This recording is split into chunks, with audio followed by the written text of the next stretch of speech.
यदि आपको भी इस टाइप का क्वेश्चन में यदि प्रॉब्लम हो रहा है तो मैं एक ऐसा कंसेप्ट बता देंगे ताकि आपको कभी भी इस टाइप का क्वेश्चन में कोई भी प्रॉब्लम ना हो। तो लेकिन सबसे पहले क्वेश्चन बनाने से पहले मुझे एक बात बताइए कि सबसे पहले आप दुकान जाते हैं और दुकान जाने के बाद सबसे पहले आप क्या देते हैं? तो दुकान जाने के बाद सबसे पहले क्या देते हैं? पैसा देते हैं। पैसा देने के बाद दुकानदार आपको क्या देगा? तो दुकानदार आपको वस्तु देगा। और वस्तु देने के बाद दुकानदार क्या सोचता है कि मुझे या तो प्रॉफिट हुआ होगा या तो वस्तु हम जो दिए हैं यानी वस्तु आपको बेचे जो है दुकानदार, वो क्या करता है कि या तो उसमें वो प्रॉफिट कमाता होगा यानी लॉस कमाता होगा। यानी दो ही चीज कमा सकता है दुकानदार, क्या आपसे कमा सकता है? या तो प्रॉफिट या तो लॉस।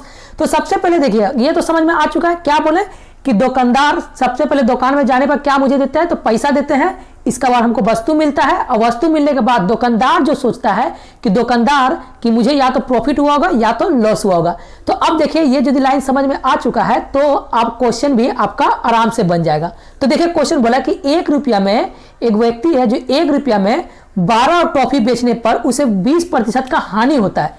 यानी कोई व्यक्ति है, कोई दुकानदार है, वो बोल रहा है कि 1 रुपया में यदि वो 12 टॉफी बेच रहा तो उसे क्या हो रहा? 20% का हानि हो रहा है। यानी 100% में उसको 20% का क्या हो रहा? तो हानि हो रहा। ये तो लाइन आपको समझ में आ चुका है। अब देखिए दूसरा लाइन क्या बोल रहा कि अब दुकानदार बेच दिया, यानी दुकानदार अब बेच दिया कि मुझे तो 20% का हानि हो गया तो मुझे कमाना है क्या? 20% को यदि हमको लाभ कमाना होगा तो मुझे 1 रुपया में कितना टॉफी बेचना होगा? तो यानी दूसरा बार दुकानदार सोच रहा है कि 1 रुपया में हम कितना टॉफी बेचें कि मुझे 20% का लाभ हो, यानी 100% प्लस 20% का मुझे लाभ हो। तो अब इसको कुछ नहीं करना है, बस इसको आपका सॉल्व हो चुका है। क्या करना है? तो देखिए जैसे हम बोल रहे हैं वैसे गुना करिए, यानी ऐसे और यहां से तीर लगाइए, यानी ऐसे और यहां से एक तीर लगाइए।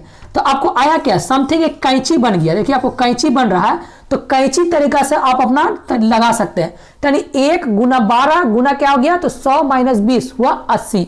यानी आया कितना? 1 गुना 12 गुना आपको आया कितना? 100 में से यदि 20 गया तो आपको बचा कितना यहाँ पर? तो यहाँ हो गया 80%। दूसरा लाइन में लिखे 1 गुना, ये आपको है कुछ नहीं पता है तो यहाँ खाली स्थान रख दीजिए, गुना आपको 100 और 20 यानी हुआ कितना टोटल? तो 120%। अब देखिए 1 से 1 कट गया, 12 से 0 से 0 कट गया, यानी 12 से 12 कट गया तो बचा कितना? आपको 8। यानी दुकानदार जो है 1 रुपया में यदि 8 टॉफी बेचे तो उसे क्या होगा? 20% का लाभ होगा। समझ में आ चुका है। ये क्वेश्चन था एकदम सबसे लो, क्योंकि हम बता दिए हैं किस तरह आपको बनाना है कि कैंची रूल किस तरह आपको फॉलो करता है, बस वो आपको पता होना चाहिए।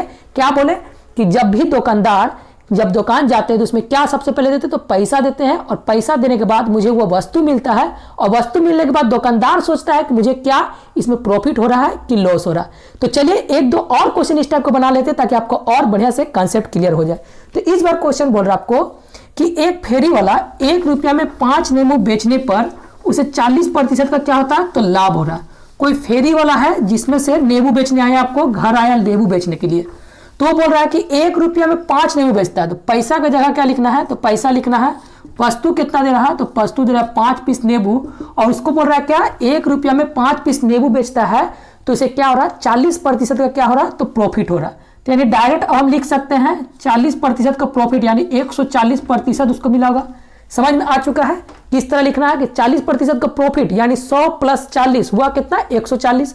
अब दूसरा में बोलता है कि 40% का लाभ उठता है। तो 1 रुपया में वो कितना नींबू खरीदा था, यानी जो फेरी वाला था तो वो 1 रुपया में कितना नींबू खरीदा हुआ था। तो यानी 1 रुपया में वो कितना पीस नींबू खरीदा था। खरीदने का मतलब क्या होता है कि दुकानदार खरीद रहा, मतलब 100%।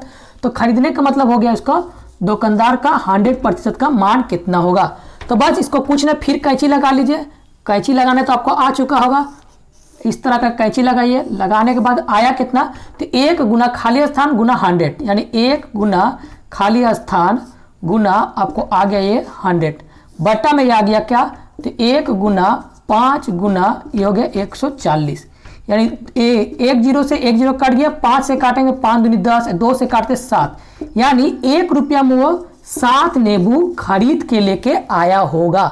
तो समझ में आ चुका है कि क्या हम बोल रहे हैं कि कैसे निकालना है कि दुकानदार या दुकान में जाने के बाद मुझे क्या सबसे पहले देते हैं? तो पैसा पैसा के बाद वस्तु, वस्तु के बाद क्या होता है, या तो प्रॉफिट होगा या तो लॉस होगा।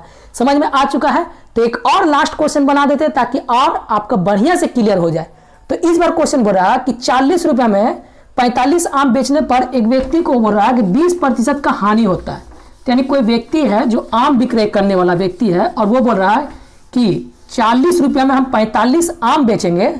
यानी कोई व्यक्ति है, दुकानदार है, तो 40 रुपये में यदि वो 45 पीस आम बेचता है तो उसे क्या बोल रहा है कि 20% का हानि होता है। तो 20% का हानि का मतलब क्या हो गया, यहाँ डायरेक्ट हम 80% लिख सकते हैं। कैसे आया 80%, तो यानी 100% शुरू में था और 20% उसको हानि हो गया, तो जिसमें से मेरा आया कितना, तो 80%। समझ में आ चुका है। तो अब क्वेश्चन दूसरा ने हो रहा कि 24 रुपये में कितना आम बेचे, यानी 24 रुपये में कितना आम बेचे कि उसे 20% का प्रॉफिट होना चाहिए। यानी पैसा आपको देखिए, जब पैसा चेंज कर दिया 24 रुपये में वो कितना पीस आम बेचे कि उसे बोल रहा है कि 20% का प्रॉफिट। 20% का प्रॉफिट का मतलब हो गया 120%। कैसे आया फिर बता देते हैं कि 100 प्लस 20%।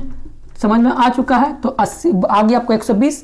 तो अब देखिए फिर क्रॉस कर लीजिए, क्रॉस किए तो आया कितना, तो क्रॉस करने के बाद आपको आ रहा है 24 गुना 45 गुना 80, मतलब आपको ये हो गया 24 गुना 45 गुना ये आपको हो गया 80 बटा 40 गुना 120। 10 कट गया, 4 से काटेंगे 4 तिया 12, 4 दूनी 8, 3 से काटेंगे 3 8 24, 8 से काटेंगे 8 45, 5 से काटेंगे 5 9 45, 9 गुना 2 हो गया आपको 18। यानी वो 24 रुपया में यदि 18 आम बेचे तो उसे क्या होगा, 20% का प्रॉफिट होगा।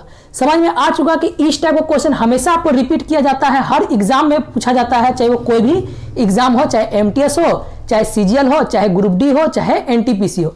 इस टाइप का क्वेश्चन को हमेशा रिपीट किया जाता है, इसलिए हम इसको बढ़िया तरीका से बता चुके हैं।